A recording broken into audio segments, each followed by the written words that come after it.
আন্দোলন বলল যে ফ্যাসিস্ট পালিয়ে গেছে, ফ্যাসিস্ট ব্যবস্থাকেও বিদায় করে দিতে হবে। চট্টগ্রাম বন্দর থেকেও দিতে পারে, ওইটার সিদ্ধান্ত এখন জরুরি না। জরুরি হচ্ছে বাংলাদেশের ভূমিহীনদের ব্যাপারে সিদ্ধান্ত নেওয়া। একটা কথাই বলতে চাই, এটা তো আমরা সবাই দেখেছি, বাংলাদেশ এই 24-এর গণ অভ্যুত্থানে, জুলাই গণ অভ্যুত্থানে কিভাবে আবার সবাই আমরা একসাথে রুখে দাঁড়িয়েছিলাম। আমাদের ছেলেমেয়েরা, সন্তানরা তারা কিভাবে অকাতরে জীবন দিয়েছে। জীবন দেয় নাই সমাজের এমন কোন অংশ নাই, নারী পুরুষ, বাঙালি চাকরা, হিন্দু মুসলমান, শিশু বৃদ্ধ, সব শ্রেণীর মানুষ, ছাত্র শ্রমিক শ্রমজীবী সবাই তো শহীদ হয়েছে, সবাই রক্ত দিয়েছে। 30,000 মানুষ আহত, 2,000-এর চোখ নষ্ট হয়ে গেছে। এত বড় আত্মত্যাগ, লক্ষ লক্ষ কোটি মানুষের আন্দোলন। এই আন্দোলন কি ঘোষণা আনলো? এই আন্দোলন বলল যে ফ্যাসিস্ট পালিয়ে গেছে, ফ্যাসিস্ট ব্যবস্থাকেও বিদায় করে দিতে হবে। তার বদলে একটা নতুন বাংলাদেশ, নতুন রাজনৈতিক বন্দোবস্ত, নতুন যাত্রা, তাই তো? এই নতুন যাত্রায় কি ভূমিহীনরা আছে? ভূমিহীনরা যদি বাংলাদেশের নতুন যাত্রায় না থাকে, শ্রমিকেরা যদি না থাকে, কৃষকেরা যদি না থাকে, শ্রমজীবী মানুষেরা যদি না থাকে, তাহলে এই নতুন বাংলাদেশ কার? প্রফেসর ডক্টর মোহাম্মদ ইউনূস, আপনি কোন নতুন বাংলাদেশ বানাচ্ছেন? কিংবা আগামী দিনে নির্বাচনের মধ্য দিয়ে যে ক্ষমতা আসবে, কোন নতুন বাংলাদেশে আমরা যাব? আজকে যে কোনো দেশে একটা বিপ্লবী পরিবর্তন, সেটা যদি ঠিক মতো এগোতে হয়, তাহলে তার প্রথম যে জায়গায় হাত দেওয়া দরকার সেটা হচ্ছে ভূমি। ভূমি সংস্কার ছাড়া কোন সত্যিকার পরিবর্তন হয় না। আমরা সংস্কারের প্রস্তাব করলাম, বিভিন্ন কমিশন করার প্রস্তাব করলাম, কিন্তু আমরা দেখলাম অনেক কমিশন হয়েছে, আবার অনেক গুরুত্বপূর্ণ কমিশন হয় নাই। তার মধ্যে ভূমি সংস্কারের কোন কমিশন নাই, শিক্ষা সংস্কারের কোন কমিশন নাই। সরকার বাহাদুরদের আমরা বলেছি, আপনারা দায়িত্ব নিয়েছেন, আপনারা তো বেশি সময়ের জন্য দায়িত্ব নিতে পারবেন না, আপনাদের সময় সীমাবদ্ধ হবে। আপনাদের কাজ হবে মাঠ প্রস্তুত করার কাজ করা, সমস্ত চিন্তা ঐক্যবদ্ধ করা, এবং যাতে বাংলাদেশের মানুষের স্বপ্ন আকাঙ্ক্ষা, তার সব অংশের স্বার্থ একটা পূরণ হয়, তার জন্য একটা এমন কর্মসূচি, এমন সংস্কার প্রস্তাব তৈরি করে দেওয়া যায় যাতে করে আগামী দিনে সেই সংস্কার অনুযায়ী বাংলাদেশ চলতে পারে। সেই জায়গায় আপনারা যখন রাষ্ট্র পরিচালনার দায়িত্ব পেয়েছেন, সেইখানে চট্টগ্রাম বন্দর থেকেও দিতে পারে, ওইটার সিদ্ধান্ত এখন জরুরি না। জরুরি হচ্ছে বাংলাদেশের ভূমিহীনদের ব্যাপারে সিদ্ধান্ত নেওয়া। এইটা যে কেউ করতে পারে না। আমরা যখন ক্ষমতায় দেখেছি বিভিন্ন নির্বাচিত সরকারকে, তারা যে সমস্ত লোকের দ্বারা নির্বাচিত হয়ে আসে, যত রকম খুঁটিতে বাধা থাকে, তাতে এই খুঁটিতে বাধা লোকেরা ভূমি সংস্কার করার মতো অবস্থায় থাকে না। ভূমি সংস্কার করতে হয় যখন এরকম অভ্যুত্থান ঘটে, যখন সমস্ত পুরনো সম্পর্ক আলাদা হয়ে যায়, নতুন সম্পর্ক তৈরি করার শক্তি। এই প্রত্যেকটি দাবির প্রতি সংহতি প্রকাশ করছি। আমরা মনে করি এটি আপনাদের শুধু দাবি নয়, এটি ন্যায্যতার শাসন যদি প্রতিষ্ঠা করতে হয়, ন্যায়ভিত্তিক একটি সমাজ যদি প্রতিষ্ঠা করতে হয়, মানুষকে যদি তার ন্যায্য পাওনা বুঝিয়ে দেওয়ার বন্দোবস্ত করতে হয়, তাহলে এই দাবিগুলো অবশ্যই বাস্তবায়ন করতে হবে।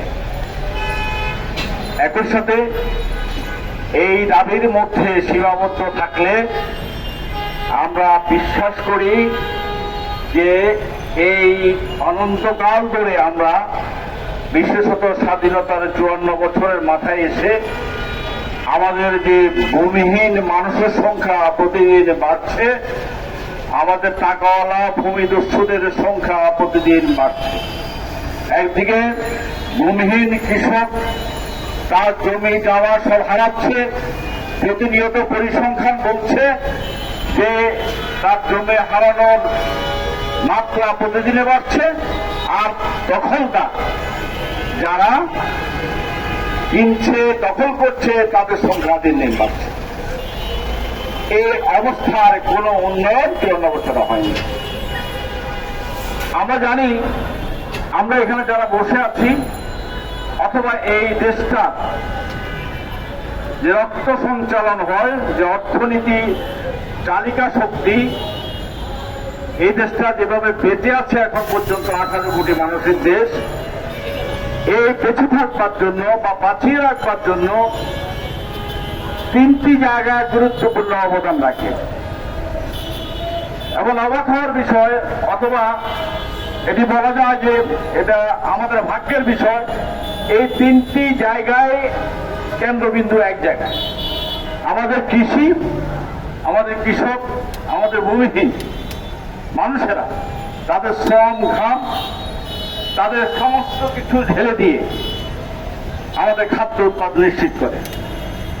আমাদের জীবন জীবিকার যেসব উপকরণ আছে সেগুলো সচল রাখবার জন্য তারা তাদের জীবনটা বিলিয়ে দেয়। এক, আমাদের জাতীয় উৎপাদনের একটা বিশাল অংশ এই কৃষি থেকে ভূমিহীনদের হাত ধরে আসে। 2, আমাদের যে গার্মেন্টস যোদ্ধা, আমাদের গার্মেন্টস যে শ্রমিক একটু আগে এখানে মিছিল করতে করতে গেল তাদের পাওনা টাকা পরিশোধের দাবিতে, তাদের শ্রমিক ঘামে আমাদের রপ্তানি হয়। রপ্তানি হলে বৈদেশিক মুদ্রা আসে আর আমরা আমাদের আমদানি ব্যয় মিটাই। অর্থাৎ আমাদের রাষ্ট্রের যে শক্তি তা বৈদেশিক মুদ্রা আয়ের মধ্য দিয়ে, রপ্তানি আয়ের মধ্য দিয়ে সেটি শক্তিশালী হয়। আমাদের অনেক কিছু আমদানি করতে হয়, সে আমদানির দায় আমরা এখান থেকে পরিশোধ করি। 3 নম্বর হচ্ছে মধ্যপ্রাচ্যে আমাদের শ্রমিক, আমরা ওদেরকে এভিডেন্স যোদ্ধা বলি। সেই যোদ্ধারা তাদের কঠোর পরিশ্রমের মধ্য দিয়ে জমি জমা, এমনকি কবরস্থান বিক্রি করে তারা মধ্যপ্রাচ্যে যায়, বিদেশে যায়, সোনার হরিণের খোঁজে। তাদের সেই টাকা আমাদেরকে প্রেরণ করে আর আমাদের অর্থনীতি শক্তিশালী হয়। আমরা যারা দেশে থাকি তারা বেঁচে থাকি। এই কৃষক, ভূমিহীন কৃষক, এই রেমিটেন্স যোদ্ধা, গার্মেন্ট, এই 3টি জায়গা থেকে আমার অর্থনীতিকে বাঁচিয়ে রাখে, আমার দেশকে বাঁচিয়ে রাখে, আমার জীবনের সমস্ত তালিকা শক্তি নির্ধারণ করে। আর এই 3 জায়গার মানুষগুলো এক পরিবারের সন্তান। তারা কৃষক, তারা শ্রমিক, তারা মজদুর, যারা দেশকে বাঁচিয়ে রাখে, দেশকে রক্ষা করে, তারা আমাদের রাজনীতির হিসেবের খাতায় নেই। আমরা যখন লড়াই করি, আমরা যখন সংগ্রাম করি, আমরা যখন ফাঁসিবাদকে হটাতে চাই, আমরা যখন শেখ হাসিনার দুঃশাসনের বিরুদ্ধে লড়াই করি, আমরা জুলাই গণঅভ্যুত্থানে দেখেছি আমাদের এই শ্রম কর্মপেশার মানুষ, সাধারণ মানুষ, শ্রমিক, রিক্সাজীবী, ভূমিহীন, তারা রাজপথ দখলে নিয়েছিল, তারা সংগ্রাম করেছিল, তারা বুক পেতে দিয়েছিল, গুলি খেয়েছিল, বলেই শেখ হাসিনা পালিয়েছিল। আমাদের যখন ফ্যাসিস্টকে বদলানোর দরকার হয়, ফ্যাসিস্টকে হটানোর দরকার হয়, স্বৈর শাসন থেকে বাঁচবার দরকার হয়, আমাদের যখন লাঠি গুলি টিয়ার গ্যাস থেকে বাঁচবার দরকার হয়, তখন আবার শ্রমিক, কৃষক, মেহনতি মানুষ রাস্তায় নেমে আসে আমাদের রাজনৈতিক কর্মীদেরকে আগলে রেখে নিজের বুক পেটে দিয়ে গুলি খেয়ে আত্মহত্যা দিয়ে আমাদেরকে রক্ষা করে। বন্ধুরা, আমরা বিরোধী অভ্যুত্থানে দেখেছি 1400 শহীদ, তার ভিতরে অধিকাংশ হয় তারা কোন রাজনৈতিক দলের সদস্য হয়, তারা শ্রমিক, ভূমিহীন, কৃষক, তারা শ্রমজীবী, রিক্সাজীবী, কারখানা শ্রমিক। এই মানুষের আত্মহত্যা দিয়েছে, আত্মহত্যা দিয়ে ওই ফ্যাসিবাদী শাসকের হাত থেকে আমাদেরকে মুক্ত করেছে, আমাদেরকে নিঃশ্বাস নেওয়ার সুযোগ করে দিয়েছে। অত্যন্ত দুর্ভাগ্যের বিষয়, জুলাই গণঅভ্যুত্থানের পরে 5ই আগস্টের পরে আমরা যারা রাজনীতিবিদ, রাজনৈতিক দলের নেতা কর্মী, বড় দল, ছোট দল, আমরা এই রাজনীতির নিয়ামক হয়ে গিয়েছি। আজ যে শ্রমিক কৃষকেরা রক্ত দিয়ে ওই ফ্যাসিবাদকে দাঁড়িয়ে দিয়েছে, তারা আজকে অপ্রাসঙ্গিক হয়ে গিয়েছে। আজকে আলোচনা হয়, সংলাপ হয় রাজনৈতিক দলের সাথে, রাজনৈতিক নেতৃবৃন্দের সাথে, যারা সুন্দর সুন্দর জামা কাপড় পরে, তাদের চেহারা অনেক সুন্দর, তাদের সাথে ওই এসি রুমে বসে সংলাপ হয়, ওই কমিশন হয়, ওই রাষ্ট্র সংস্কার নিয়ে কথা হয়। কিন্তু আমার এই মেহনতি মানুষ, এই শ্রমিক জনতা, যারা প্রত্যেকটি লড়াইয়ের অংশীদার, প্রত্যেকটি লড়াইয়ের সামনের অগ্রসর সৈনিক, তাদের সাথে কোনো সংলাপ নাই, তাদের সাথে কোনো আলাপ নাই, তাদের সাথে কোনো বক্তব্য নাই। আমরা এর তীব্র প্রতিবাদ করতে চাই। আমাদেরকে বলা হয় আমরা রাষ্ট্রের মালিক, জনগণ সকল ক্ষমতার মালিক। সেই মালিকেরা এই আমার সামনে বসে আছেন, যারা পাশে বসে আছেন, তাদের জীবন দশায় ও একটা ঘটনার মধ্য দিয়ে আপনার কি মনে হয়েছে আপনি রাষ্ট্রের মালিক? এটা কি মনে হয়েছে কখনো? কোথায় রাষ্ট্রের মালিক আপনি? কার মালিক? কার মালিকেরা? তাই রাষ্ট্রের মালিক কারা? ও দুর্বৃত্তায়িত তথাকথিত ফ্যাসিবাদ স্বৈরাচার, তথাকথিত নির্বাচিত রাজনৈতিক দল, এরাই রাষ্ট্রের মালিক। এই জায়গা থেকে বেরিয়ে আসবার জন্য আপনাদেরকে উদ্যোগী হতে হবে। সে কথা দিয়ে বলছিলাম, রাজনৈতিক দল আমরা সহমতি প্রকাশ করছি, আপনাদের দাবির পাশে আছি, এই ওয়াদা করছি। কিন্তু আমরা ভুলে যাব, আমাদের বৈশিষ্ট্য হচ্ছে ভুলে যাওয়া।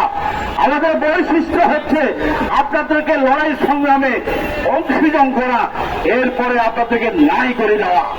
তাই আপনাদেরকে আহ্বান জানাতে চাই, আপনাদের যে দাবির কথা বলছেন, এই দাবি অর্জনের জন্য, এই দাবি বাস্তবায়নের জন্য আপনার রাজনৈতিক ক্ষমতা দাবি করার এখনই সময়।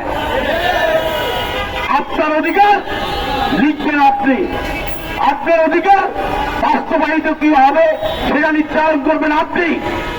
আপনার এই অধিকার আপনাকে পায়ে দেওয়ার সমস্ত প্রথমতা তৈরি করবেন আপনি। রাজনৈতিক দলের কাছে আপনার অধিকারের ইচ্ছা দেওয়ার কোন দরকার নাই। পরিষ্কার কথা, আমার অধিকার আমি চাই, কিভাবে চাই সেটি নির্ধারণ করবার জন্য সেখানে ক্ষমতার বস্ত্র, যেখানে নীতি বিচারও হয়, নীতি প্রণয়ন হয়, নীতি বাস্তবায়ন করা হয়, সেখানে ভূমিহীন কৃষকদের এবং কৃষকদের অংশীদারিত্ব আমরা চাই।